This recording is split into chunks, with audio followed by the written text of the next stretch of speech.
The Trespasser! The new exotic sidearm in Rise of Iron that is dropping early from Exotic Weapon Ingrams. I was lucky enough to get this beastly gun from my good pal Draxus. Bottom line, is this a gun that you should want? Yes. The answer is yes. You want this. I can tell. Seriously, it's a super fun gun to use. In PvP, it's incredibly useful. Definitely worth the exotic slot, unlike some other exotic sidearms. The first game I loaded into with it, I did terrible, but the second game I played was Rumble, and I got second place, which is pretty impressive for a guy with an average KD below 1.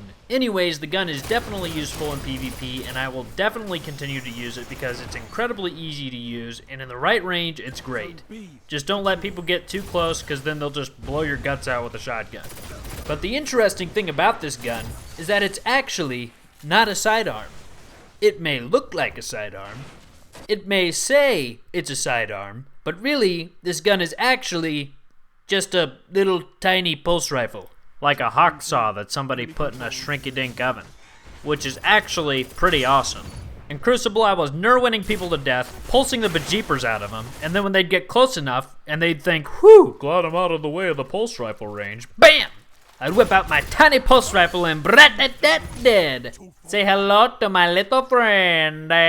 Some people out there have even begun to call the Trespasser the Trespulser. Or alternatively, the Mini P. In PvE, who gives a crap? All in all, this gun is really fun and it's pretty effective. I'd tell you the perks, but honestly, all you need to know is that it's a tiny pulse rifle that fires quickly, has great stability, but doesn't have a ton of range. Just like a sidearm. I mean, tiny pulse rifle. Get the gun.